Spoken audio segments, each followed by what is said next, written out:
is the recent period since 2008 unusual historically in the extent to which there's policy uncertainty? And second, even if it was a period of unusually high policy uncertainty, how much did that matter? Did it matter much?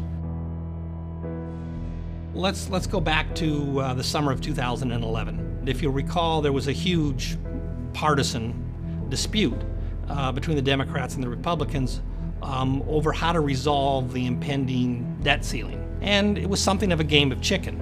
Neither side wanted to blink.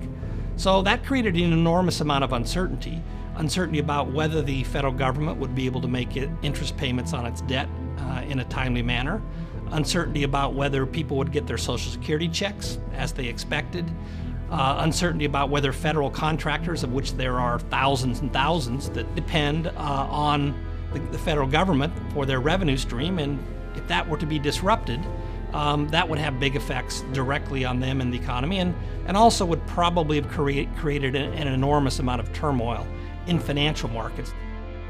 As it came to pass, this didn't happen.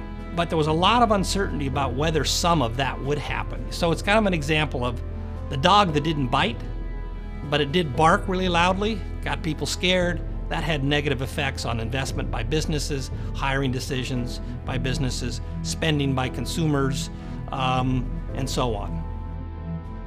Many economists, and perhaps many policymakers as well, have some sense that unnecessarily injecting uncertainty in the economic environment is an undesirable thing.